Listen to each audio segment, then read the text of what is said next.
করেছে, কি জন্য তোমাকে বানাইলো? আমি জানতে চাই তোমার দ্বারা কি কাজ হয়, আল্লাহর কি লাভ হয়। মনে মনে বলতে লাগলেন। সাথে সাথে পোকাটা আল্লাহর কাছে বললেন, আল্লাহ আপনি আমার জবানটা খুলে দিন, আমার জবানটা মানুষের মতো করে দিন, আমি একটু আপনার আল্লাহ আপনার নবী হযরত দাউদ আলাইহিস সালামের সাথে একটু কথা বলবো, আপনি একটু আমার জবানটা খুলে দিন। আল্লাহ অনুমতি দিয়ে দিলেন, জবান খুলে গেল। সাথে সাথে ডেকে বললেন, আল্লাহর নবী, ও আল্লাহর নবী দাউদ আলাইহিস সালাম, আমাকে আল্লাহ কি জন্য সৃষ্টি করেছেন? অনেকগুলো কারণ আছে। অনেকগুলো কারণের মধ্যে আল্লাহ তাআলা আমাকে দ্বারা এমন কিছু কাজ করায়, এমন কিছু কাজ আমি করি, দিন এবং রাতের মধ্যে যে 24 ঘন্টা সময় থাকে, এই 24 ঘন্টা সময়ের মধ্যে একটু মাত্র সময় আমি ক্ষান্ত পাই না। জোরে জোরে বলুন না সুবহানাল্লাহ। আল্লাহর নবী হযরত দাউদ আলাইহিস সালাম বললেন, আমি জানতে চাই তোমার কি এমন কাজ, যেই কাজের কারণে তুমি 24 ঘন্টার মধ্যে একটু সময় পাও না, একটু ক্ষান্ত হও না, একটু সময় পাও না, একটু অবসর সময় পাও না, আমি একটু জানতে চাই। পোকা ডেকে ডেকে বলল, আল্লাহর নবী, 24 ঘন্টার মধ্যে যখন সূর্যটা ওঠে, সূর্য উদয় থেকে শুরু করে সূর্যাস্ত পর্যন্ত, অর্থাৎ সকাল থেকে সন্ধ্যা পর্যন্ত আমাকে আল্লাহ তাআলা এমন কাজ দিয়েছে, যে কাজটা হলো আমি শুধু সারাক্ষণ 12 ঘন্টা আল্লাহ নামের জিকির করতে থাকি। জোরে জোরে বলুন না সুবহানাল্লাহ। আওয়াজ করুন আল্লাহু আকবার। হে দাউদ নবী, শুধু এখানেই ক্ষান্ত নয়, সূর্য যখন ডুবে যায়, রাত্র যখন শুরু হয়ে যায়, রাত্রের শুরু থেকে শুরু করে, অর্থাৎ সন্ধ্যা থেকে শুরু করে ভোর পর্যন্ত, সূর্য উদয় হওয়ার আগ পর্যন্ত আমি আল্লাহর প্রিয় হাবিব নবী মুহাম্মদুর রাসূলুল্লাহ সাল্লাল্লাহু আলাইহি সাল্লামের উপর দুরূদ পড়তে থাকি। জোরে জোরে বলুন না সুবহানাল্লাহ। আর আওয়াজ করুন আল্লাহু আকবার।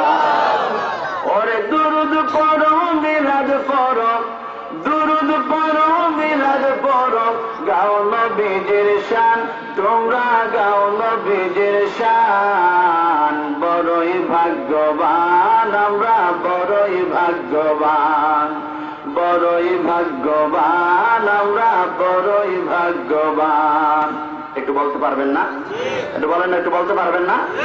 গজল গাইলে কোনো গুনাহ হয়? কোনো কষ্ট হয়? কোনো সমস্যা নাই তো? তাহলে একটু বলেন, দুরূদ পড়ো, মিলাদ পড়ো, দুরূদ পড়ো, মিলাদ পড়ো, গাও নবীজির শান, তোমরা গাও নবীজির শান। বড়ই ভাগ্যবান আমরা, বড়ই ভাগ্যবান, বড়ই ভাগ্যবান আমরা, বড়ই ভাগ্যবান। আল্লাহ নিজের নূর হতে বানায় জাহারে,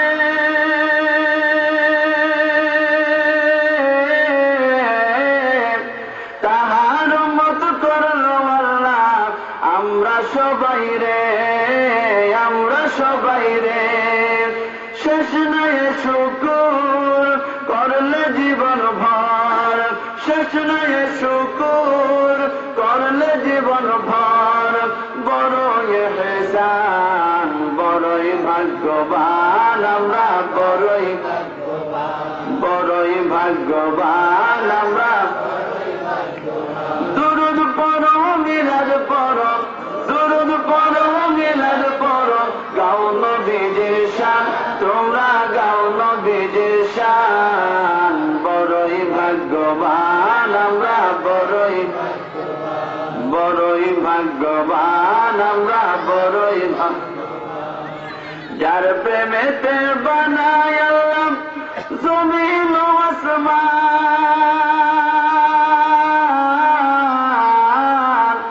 ওই নবীর উম্মতের আবার কিসের পেরেশান, কিসের পেরেশান।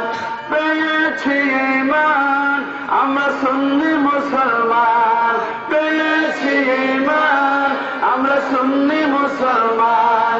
কি করবে শয়তান, বড়ই ভাগ্যবান আমরা,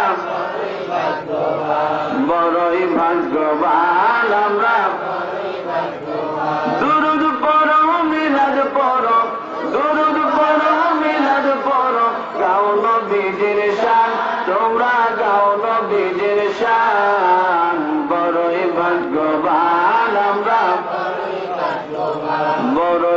ভাগ্যবান, আমরা বড়ই ভাগ্যবান। আলহামদুলিল্লাহ বলেন। আমরা দুরূদ পড়তে রাজি কি রাজি না? দুরূদ পড়লে লাভ হয় না লস হয়? তাহলে যদি লাভ হয়, এতগুলো মানুষ এখানে বসে আছেন, তারপরে দুরূদ পড়ার সময় এত কম আওয়াজ কেন? একটু আওয়াজ বেশি দিতে পারবেন তো সবাই? আল্লাহুম্মা সাল্লি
পীর দস্তগীর মাহবুবে সুবহানী কুতুবে রব্বানী শায়খ মহিউদ্দিন আব্দুল কাদের জিলানী রাদিয়াল্লাহু তাআলা আনহু এর স্মরণে এবং সমস্ত কবরবাসীদের রূহের মাগফিরাতের জন্য এক আজিমুস শান ওয়াজ ও দোয়ার মাহফিলের সম্মানিত সভাপতি সাহেব জনাব আলহাজ মৌলভী মোহাম্মদ আলী আকবর খান সাহেব দামাত বরকতুল্লাহ ওয়াল আলিয়া, উনি অসুস্থ আছেন, আল্লাহ ওনাকে সুস্থতা দান করুক, আমিন বলেন।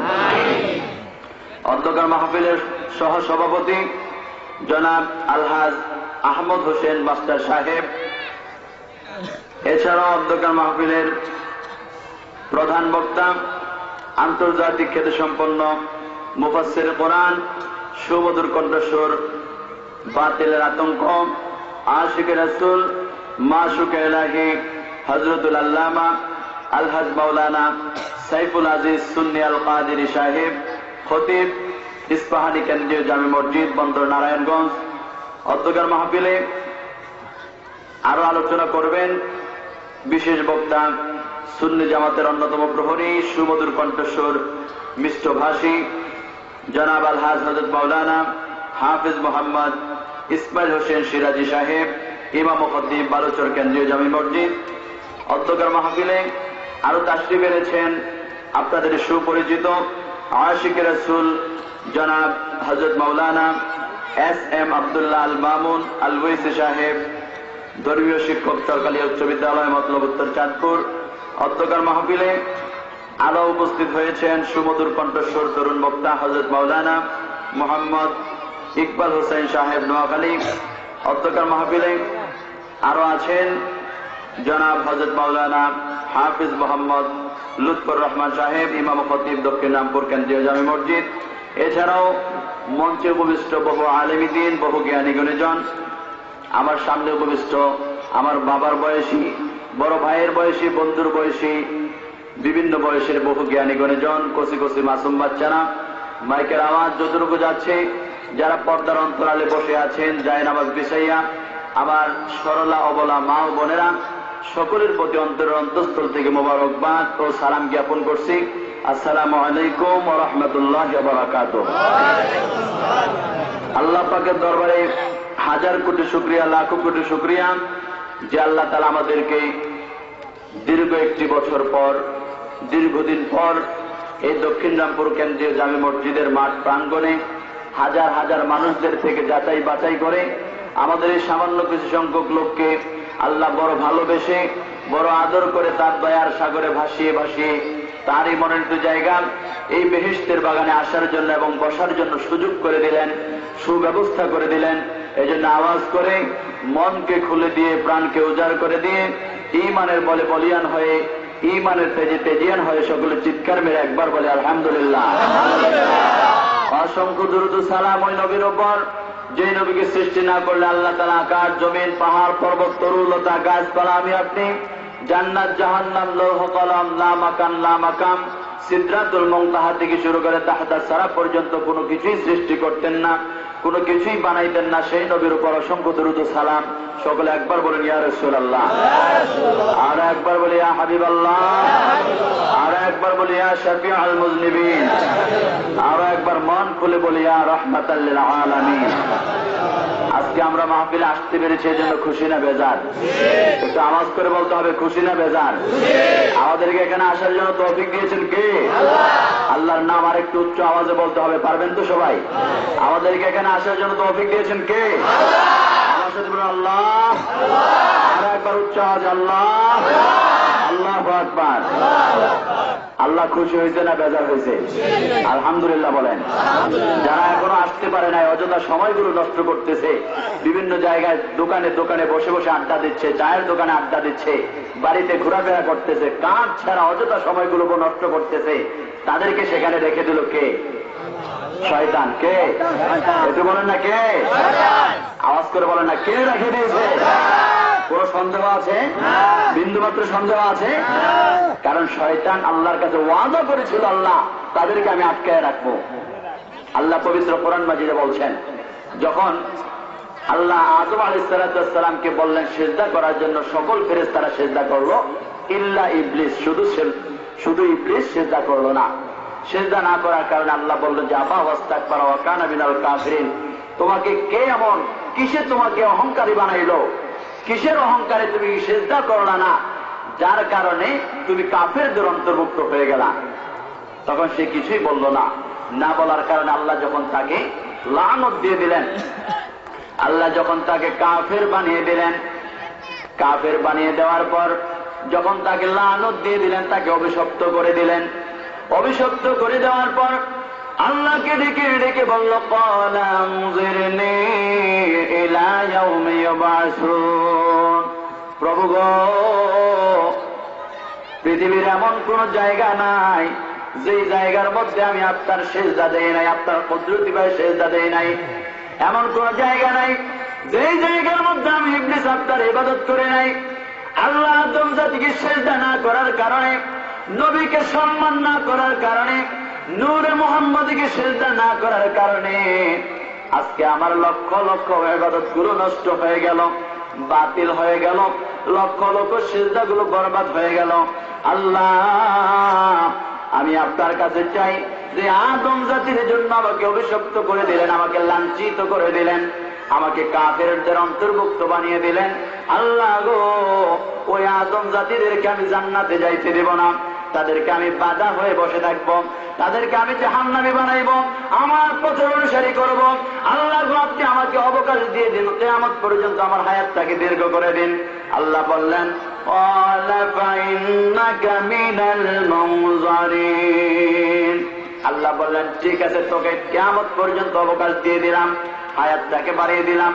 যখন হায়াত বাড়িয়ে দিল, বাড়িয়ে দেওয়ার পর এবার আল্লাহকে ডেকে বলল, আল্লাহ লাকুদান্না লাহুম সিরাতাকাল মুস্তাকিম, যে ব্যক্তিরা নামাজের পথে যাইতে চায়, যে ব্যক্তিরা কোরআনের পথে যাইতে চায়, যে ব্যক্তিরা হকের পথে চলতে চায়, আল্লাহ গো, লাকুদান্না লাহুম, তাগিদের সিগা ব্যবহার করলেন, অবশ্যই অবশ্যই আমি তাদের পথে বাধা হয়ে বসে থাকবো।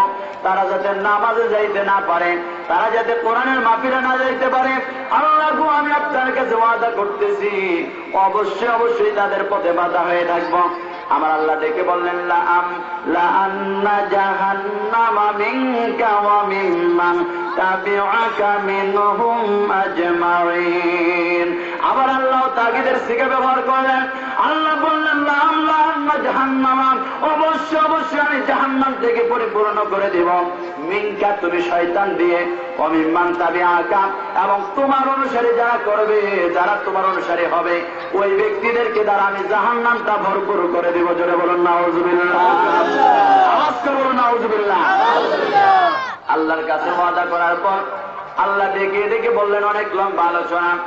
আল্লাহ বললেন, ইবলিস, আমার বান্দাদেরকে যখন তুই গোমরাহি করে ফেলবি, তাদেরকে যখন গুনাহের কাজ করাইবি, গুনাহের কাজ করার পর ওই বান্দারা যদি আমি আল্লাহর কাছে ফিরে আসে, তাদের ভুলটা যদি তারা বুঝতে পারে, আমি আল্লাহর কাছে যদি তওবা করে যদি ফিরে আসে আর যদি বলে ক্বালা ربنا ظلمنا أنفسنا وإن لم تغفر لنا وترحمنا لنكونن من الخاسرين আমার আল্লাহ ডেকে ডেকে বললেন আমার বান্দারা যদি আমি আল্লাহর কাছে ফিরে আসে তওবা করার পর চোখের পানিগুলো ছেড়ে দিয়ে যদি হাত তুলে আমাকে বলে রব্বানা আল্লাহ গো ও আমাদের প্রতিপালক জালামনা আমরা জুলুম করেছি আনফুসানা আমাদের নফসের উপর ওয়া ইল্লাম তাগফির লানা আর যদি আমাদেরকে ক্ষমা না করে দেন ওয়া তারহামনা আমাদের প্রতি যদি আপনি রহম না করেন দয়া না করেন লানাকুনান্না মিনাল খাসিরিন আল্লাহ গো আমরা ক্ষতিগ্রস্ত হয়ে যাব আমরা গুনাহগার হয়ে যাব আমরা জাহান্নামী হয়ে যাব আমার আল্লাহ ডেকে ডেকে বললেন শয়তান ও শয়তান রে আমার বান্দারা যদি আমি আল্লাহর কাছে দুটো হাত তুলে চোখের পানিগুলো ছেড়ে দিয়ে যদি এই দোয়া করে আমি আল্লাহ তাআলা তাদের হাতগুলো ফিরাইয়া দেব না তাদের চোখের পানিগুলো আমি বিফলে দিব না আমি আল্লাহ তাআলা তাদের সকল গুনাহগুলো মাফ করে তাদেরকে জান্নাতি করে দিব জোরে জোরে বলুন না সুবহানাল্লাহ আওয়াজ করে বলুন না সুবহানাল্লাহ নিদান কালের বন্ধু নবী মরণ কালের বন্ধু নবী আমরা তারে চিনলাম না যাহার প্রেমে মজিয়াছেন পাক রব্বানা বলতে পারবেন না বলেন না যাহার প্রেমে মজিয়াছেন পাক রব্বানা নিদান কালের বন্ধু নবী মরণ কালের বন্ধু নবী আমরা তারে চিনলাম না যাহার প্রেমে মজিয়াছেন পাক রব্বানা হায় হায় যাহার প্রেমে মজিয়াছেন পাক রব্বানা আলহামদুলিল্লাহ বলেন সুতরাং বুঝতে হবে যে ব্যক্তিরা এখনো বাইরে দাঁড়িয়ে আছে তাদেরকে শয়তান ধোঁকা দিচ্ছে শয়তান তাদেরকে আসতে দেয় না শয়তান চিন্তা করলো বাইরে থাইকেই তো তুই শুনতে পাস মাইক লাগাইছে কি জন্য তুই তো বাইরে থাইকেই শুনতে পাস কেন তুই প্যান্ডেলের ভিতরে যাবে যাওয়ার দরকার নাই অথচ শয়তান তাদেরকে এমন ভুলাইয়া দিছে তারা তো হয়তো বা জানে না এই প্যান্ডেলের ভিতরে হলো বেহেশতের বাগান বাহিরে কিন্তু বেহেশতের বাগান না কথা বলেন ঠিক কিনা মাইক দেওয়া হয়েছে শুধুমাত্র মহিলাদের জন্য আমার মা বোনেরা যারা যায় নামাজ বিছিয়ে বসে আছে যারা কানটা মাইকের দিকে লাগিয়ে আছে তাদের জন্য মাইক দেওয়া হয়েছে আপনার জন্য মাইক দেওয়া হয় নাই আমি আপনাদেরকে অনুরোধ করবো আর দেরি করবেন না একটু প্যান্ডেলের ভিতরে চলে আসেন আল্লাহ তাদেরকে কবুল করুক আমিন বলেন আমি একটু আয়াত নিয়েছিলাম আল্লাহ তাআলা পবিত্র কোরআন মাজিদ থেকে আল্লাহ বললেন লাকাদ কানা লাকুম ফি রাসূলিল্লাহি উসওয়াতুন হাসানাতুন লিমান কানা ইয়ারজুল্লাহা ওয়াল ইয়াওমাল আখির ওয়া যাকারাল্লাহা কাসীরা আমার আল্লাহ তাআলা বললেন আমি তোমাদের মাঝে এমন একজন